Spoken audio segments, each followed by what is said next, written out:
Singkat poinnya. Ya, selamat malam Bapak dan Ibu yang ada di sini. Em, di sini saya mungkin akan mengulang lagi kronologis singkat tentang penganiayaan dan bullying yang dilakukan kepada saya dari para siswa lain yang ada di Binus School Simpro. Saya mulai bersekolah dan bersekolah di sana disebabkan oleh saya sebelumnya bersekolah di daerah Bintaro, dan karena rumah kami pindah ke Permata Hijau, jadi kami memutuskan untuk mencari sekolah yang lebih dekat dengan rumah kami. Alhamdulillahnya saya diterima di banyak international school yang berada di daerah Permata Hijau. Namun kami mensortir lagi dan memilih lagi sekolah mana yang paling dekat dengan rumah kami. Saya diterima melalui tes di Binus School Simpro dengan level IBDP atau jenjang pendidikan yang paling atas di Binus School Simpro melalui tes. Saya diterima dengan dijanjikan banyak hal dan dijanjikan mereka akan membantu saya dan menjamin saya akan sukses meraih pendidikan dan mimpi-mimpi saya. Namun nyatanya ketika saya mulai sekolah, saya tidak mempunyai siapa-siapa, saya tidak mempunyai teman di sekolah saya yang baru. Dan saya berusaha untuk bisa bersosialisasi dan mempunyai teman dengan siapapun dan dari manapun. Tapi kenyataan dari para siswa-siswa lain yang ada di sana, mereka malah menganggap dan melakukan saya seperti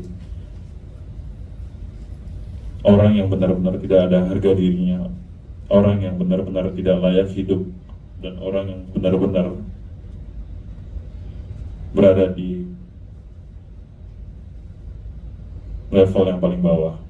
Saya sejak awal hari pertama saya bersekolah, saya hanya membawa diri saya sendiri. Tetapi mereka dengan rame-rame menghampiri saya sekitar 30 orang dengan geng mereka selalu menghina-hina saya secara verbal, melakukan bullying secara verbal kepada saya.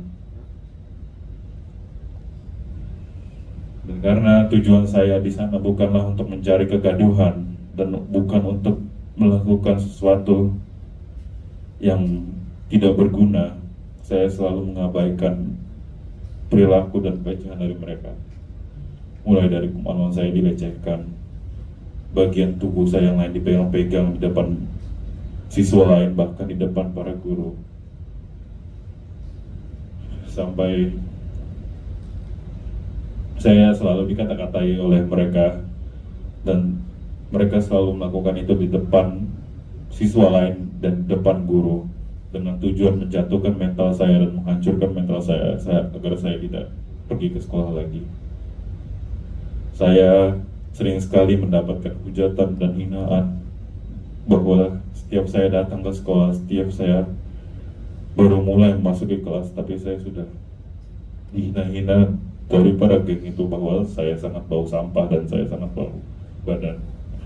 Saya dihina berkali-kali, saya dihina sendirian di sana. Kamu tahu pelaku yang menghina itu siapa orangnya? Tahu? Saya sedikit banyak tahu para yang selalu menghina dan melakukan bullying secara verbal kepada saya, dan ini terus berlanjut.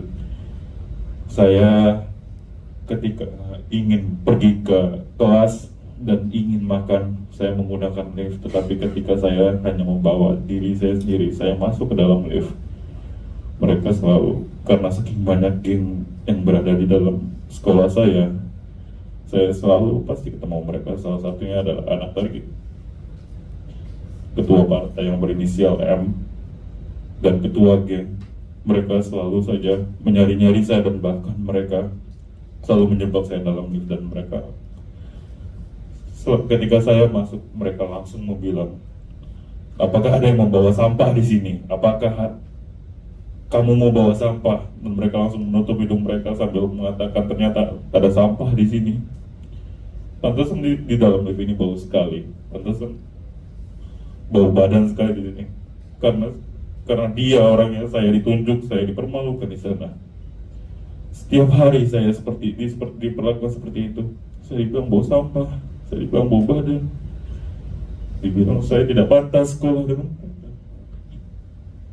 Lalu saya mengadukan ini kepada para pihak sekolah, terutama pihak dan orang yang menerima saya di Bina School. Untuk saya bertanya kepada Bapak yang terhormat inisial M, saya bertanya kepada beliau mengapa pernyataan Bapak ketika ingin menerima saya di Bina School Simpruk ini sangat berbeda dengan kenyataan yang saya alami. Tapi Bapak yang terhormat berinisial M ini hanya selalu mengatakan bahwa itu adalah hal yang wajar karena kamu anak baru di sini. Dan kamu yang mestinya harus introspeksi diri, kamu mesti yang harus memperbaiki diri kamu sendiri. Bahkan dari pihak sekolah pun mengecilkan impian saya, bahkan dari pihak sekolah pun menghancurkan harga diri dan mental saya. Mulai hari pertama bahkan saya sudah tidak percaya diri lagi datang ke sekolah. Saya selalu diketahui, saya selalu diejek-ejek, saya selalu dihina, saya selalu difitnah di sekolah dari berbagai pihak yang mereka selalu mengaku bahwa mereka adalah anak dari para petinggi-petinggi di negara ini, dan mereka bahkan ada yang mengucapkan bahwa ayahnya adalah seorang ketua partai yang ada di Indonesia ini. Dan saya diancam untuk tidak melakukan apa-apa, dan jika saya ingin bersekolah dengan aman dan nyaman tanpa bulian, saya harus bisa menghadapi dan mampu melayani mereka semua. Sampai saya digiring ke dalam toilet dan dipukuli di sana. Mungkin itu saja yang saya bisa sampaikan, karena saya sudah juga terlalu banyak menyampaikan ini di media dan tempat lainnya. Terima kasih. Mau nanya, ini kan kasus bullying yang sudah terjadi di tahun 2024, dan sebelumnya tadi dari broadcast salah satu YouTuber ini kan mengatakan ada korban yang sudah terjadi pada sebelumnya. Dari pihak Abang, tim kuasa hukum, apa ada upaya untuk melaporkan ke Kemendikbud agar tidak terjadinya terulang kembali kepada pihak yayasan maupun ini kan, apalagi kemarin gurunya juga membiarkan kasus ini di depan matanya gitu oleh para pelaku ini. Ya, itulah yang kami harapkan. Kenapa kami datang ke sana gitu loh. Karena ini kan sekolah kan di bawah kementerian ya. Saya mempertanyakan, Pak Menteri kita harusnya turun dong, bikin statement atau pihak terkait itu. Ini kan standar pendidikan kita seperti apa? Ini ada dugaan ada geng di sekolah, bahkan melibatkan anak-anak pejabat di sekolah tersebut. Kepolisian, pihak lembaga anak maupun pihak sekolah harus melakukan investigasi. Benar tidak ada geng di sekolah itu? Karena statement daripada anak korban nyambung dengan komen-komen yang ada di YouTube kemarin di podcast itu. Coba cek di situ. Ada beberapa orang tua yang menyatakan bahwa ternyata ada dugaan juga anaknya mengalami hal yang sama, gitu. Dan Pak Menteri yang terhormat, kami minta tolong turun lakukan investigasi supaya sekolah-sekolah di Indonesia baik swasta maupun negeri itu adalah ada standar pendidikannya. Jangan kita peliharai dugaan ada geng di sekolah. Ini kan anak-anak kita mau dititipkan untuk menjadi anak yang cerdas, punya masa depan. Nyatanya mendapatkan bullying yang sangat, kalau menurut saya sangat sadis, Mas. Ini sampai saat ini kalau anak korban ini masih mengalami trauma, bahkan psikisnya sangat terganggu. Mungkin fisiknya mungkin sudah bagus, tapi beberapa kali kalau ketemu bicara pasti menangis saja. Bahkan menurut orang tuanya pernah ya tiba-tiba teriak-teriak di kamar mandi. Sering di kamar mandi. Jadi psikisnya ini terganggu. Makanya kita juga kemarin ajukan untuk ke psikolog supaya bisa mengetahui keadaan psikisnya sudah sampai sejauh mana gitu kan. Jadi kami minta kepada kementerian, pihak juga Pemda DKI, pihak terkait dan juga lembaga anak dan juga pihak sekolah, coba lakukan. Jangan sekali-sekali menutupi kejadian yang ada di sekolah. Karena itu bisa menjadi bumerang sendiri nanti. Jangan jadi gunung es. Buka saja, terbuka semuanya. Kenapa? Karena pihak Polres Metro Jakarta Selatan sudah melakukan investigasi dan menemukan alat bukti bahwa ada dugaan terjadinya bullying di sekolah tersebut. Jadi jangan sampai pihak sekolah punya investigasi sendiri. Oh kan, tidak terjadi. Nah ini yang kita mau tanyakan, siapa yang melakukan investigasi itu? Kami mau sampaikan, jangan coba-coba menutupi kebenaran. Mungkin hari ini kamu bisa melakukan kebohongan, tapi suatu ketika semuanya akan terbongkar. Dan saya dengan Pak Sunan dan tim sudah berkomitmen untuk membongkar siapa saja yang terlibat. Mau dia itu anak ketua partai, mau itu anak pejabat, atau anak hebat atau siapapun. Menurut kami siapa yang sekolah di sana sama kedudukannya, karena membayar sekolah yang sama dan juga siswa yang sama. Soal status itu mungkin di rumahnya, tapi kalau di sekolah kita anggap status yang sama, tidak ada lebih dari itu. Bang, apakah sampai saat ini ada intimidasi melalui WA atau apapun terhadap anak korban, Bang?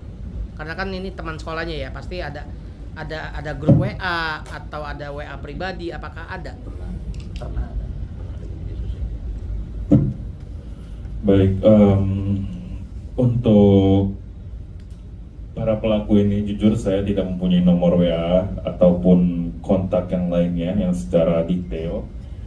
Mereka hanya mengetahui Instagram saya dan saya pun ada beberapa yang mengetahui Instagram dari para pelaku ini.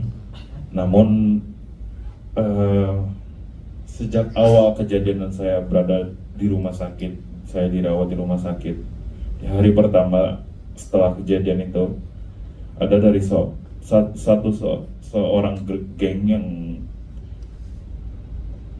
dimanfaatkan untuk mengancam saya dan mengirimkan pesan melalui Instagram ke saya. Dia mengancam bahwa saya harus mengatakan kepada para guru dan orang tua saya bahwa yang telah terjadi hanyalah perkelahian biasa dan itu hanya seru-seruan. Orang itu mengancam saya untuk mengatakan hal yang sebaliknya dan menyuruh saya mengatakan seperti itu kepada kedua orang tua dan kepada para guru. Itu saja. Kemudian setelah tidak lama sekitar 1 jam saya membuka chat itu, orang itu langsung menghapus pesannya melalui Instagram. Pesannya langsung di-unsend di Instagram. Dan tidak sempat kamu capture ya? Itu saya sempat capture namun kurang jelas. Itu saja, terima kasih. Oke.